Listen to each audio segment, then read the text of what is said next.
जहाँ तक सवाल है मानवर वंदे मातरम का, बंकिम चंद्र चट्टोपाध्याय जी ने और सबसे पहले इसको स्वर देने का काम गुरु रविन्द्रनाथ टैगोर जी ने किया और कांग्रेस की कार्यसमिति में मानवर सर्वसम्मति से पारित हो गया। और जब देश की आज़ादी का जब हमारे संविधान सभा ने एक स्वर में मानवर एक स्वर में जहां जनगण मन को हमने राष्ट्रगान माना, वही वंदे मातरम को मानवर हमने राष्ट्रगीत के तौर पर हमारे देश ने स्वीकार किया। जो हमारा वंदे मातरम है मानवर, वो जोड़ने के लिए है, देश के अंदर क्रांतिकारियों के अंदर जोश और उत्साह पैदा करने के लिए है, मातृभूमि पर न्यौछावर होने के लिए उन्हें प्रेरित करने का गीत है। ये वंदे मातरम हमें वो लोग आज शिक्षा दे रहे हैं जिन्होंने अपनी शाखाओं में कभी वंदे मातरम के गीत नहीं गाए मानवर। आज हमें वो लोग वंदे मातरम का पाठ पढ़ा रहे हैं मानवर।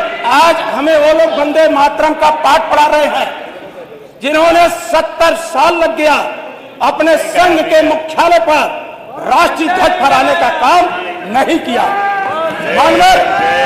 हमें गोडसे की विचारधारा के लोगों से वंदे मातरम का उपदेश सुनने की हमें कोई आवश्यकता नहीं है। और समाजवादी आंदोलन का इतिहास मानवर, आचार्य नरेंद्र देव से लेकर जयप्रकाश नारायण, आप हमें उपदेश देते हो।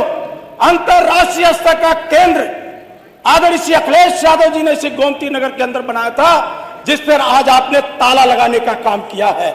जयप्रकाश नारायण का इस देश के आजादी के आंदोलन में मानवर हजारीबाग को जेल के अंदर फाड़ करके जो इस देश के अंदर जज्बा पैदा करने का काम किया मानवर, उनसे अनुसरण करना चाहिए।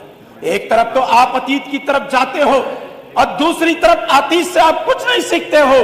आपके अंदर वंदे मातरम एक दरार पैदा करने के लिए औजार के तौर पर आप प्रस्तुत करते हो। आदरणीय केशव जी बोल रहे थे कि किसको पीड़ा हो रही है। पूरा सदन, मैंने खुद कानून मंत्रालय समिति की बैठक में कहा कि वंदे मातरम पर हफ्ते भर की चर्चा कराइए। पूरा विपक्ष एक स्वर से वंदे मातरम पर चर्चा करने के लिए तैयार है। आखिर ये कौन सी मजबूरी है कि आप चर्चा को 3-4 घंटे में इतने बड़े राष्ट्रीय दस्तावेज पर, जहां 403 माननीय सदस्य वंदे मातरम पर चर्चा में भाग लेना चाहते हैं, आखिर उस पर आप कुछ घंटे में चर्चा को खत्म करना क्यों चाहते हैं मानवर। ये ऐसे लोग हैं जिन्होंने आजादी के गीत, उनसे प्रेरणा लीजिए, अशफाक से वंदे मातरम कहते कहते फांसी के फंदे को चूम गए। पंडित राम प्रसाद बिस्मिल वंदे मातरम कहते फांसी के फंदे पे चूम गए। शहीद रोशन सिंह, उनके इतिहास से आप प्रेरणा लीजिए। आपके पास तो आजादी के महापुरुषों का कोई इतिहास नहीं है। कभी आप सरदार पटेल को मानने लगते हो, कभी आप आचार्य नरेंद्र देव को, कभी जयप्रकाश नारायण को। आपके रास्ते में सबसे बड़ा बाधा कोई है तो भारत का संविधान है, जिसे डॉक्टर भीमराव अंबेडकर ने लागू करके इस देश के अंदर जो गरीब है, पिछड़े हैं, दलित, उनको हथियार दिया।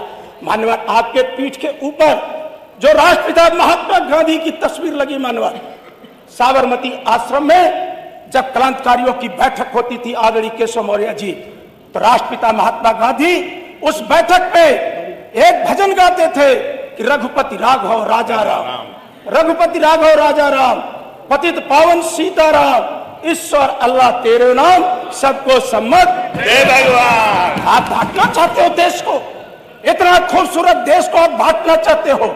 आपकी दरारवादी नीतियों से आज मुल्क के सामने संकट पैदा हो जाता है और आपकी नफरत भरी भाषा से मैं इनसे क्या शिकायत करूं। लोक सेवा आयोग की भर्तियों में पिछड़ों के आरक्षण के साथ लूट मची है। लेखपाल भर्ती का जो विज्ञापन आया है, बिना परीक्षा दिए पिछड़े वर्ग और दलित समाज के लोगों को बाहर का रास्ता दिखा दिया जा रहा है। बाबा साहब ने जो अस्थायी नौकरी का प्रावधान किया था भारत के संविधान में, आउटसोर्सिंग ला करके, इतिहास आदरणीय केशव मौर्य जी को कभी माफ नहीं करेगा कि जब पिछड़े और दलितों के अधिकारों पर हमला हो रहा था तो डिप्टी सीएम ऐसे आराम फरमा रहे थे, कभी पिछड़े और दलितों के साथ खड़ा नहीं है। हमें मानवर, हमें वंदे मातरम से कोई ऐतराज नहीं है। वंदे मातरम से हमें भारतीय जनता पार्टी के प्रमाण पत्र की कोई जरूरत नहीं है। अगर भारतीय जनता पार्टी के अंदर साहस हो, किसी सदन के अंदर घोषणा करे कि वंदे मातरम पर हम लगातार चर्चा कराएंगे और जो चर्चा से निष्कर्ष निकलेगा हम उसके रास्ते से आगे बढ़ेंगे। इंकलाब जिंदाबाद मानवरी नारा किसने लगाया? तुम मुझे खून दो मैं तुम्हें ये नारा किसका था? भारत माता की जय हो, ये नारा आप लगाए थे। अरे आप तो अंग्रेजों के लिए काम कर रहे थे, अंग्रेजों के लिए काम कर रहे थे। हमें इतिहास मत बताइए, ये पूरा का पूरा लोग राष्ट्रीय आंदोलन को पढ़ चुके हैं। हमें इतिहास के पन्नों पे तरफ मत ले जाइए। बापू का हत्यारा किस विचारधारा का है पूरा देश का लोग जानते हैं। मानवर एक मिनट सुन ले, मानवर हो गया 6 मिनट, मानवर एक मिनट सुन ले। नहीं बस अब 30 सेकंड में खत्म करिए। कोई 8 मिनट कोई नहीं। राष्ट्रपिता महात्मा गांधी के नाम से आखिर भारतीय जनता पार्टी की इतनी नफरत क्यों है? राष्ट्रपिता महात्मा गांधी इस देश की जो भौगोलिक, सांस्कृतिक, राजनीतिक, आर्थिक परिस्थितियां हैं, अगर उसको एक साथ लेके कोई चल सकता है तो वो कोई और नहीं मानवर, आपके पीठ के ऊपर जो है तस्वीर राष्ट्रपिता महात्मा गांधी है, दूसरा कोई मानवर नहीं है। आज इस देश के अंदर हमेशा पीडीए, अभी आप कह रहे थे कि आपका पीडीए परिवारवाद है। आपके पीडीए, आपके भारतीय जनता पार्टी के जो राष्ट्रीय अध्यक्ष हैं वो परिवारवाद के नाते राष्ट्रीय अध्यक्ष बन गए हैं।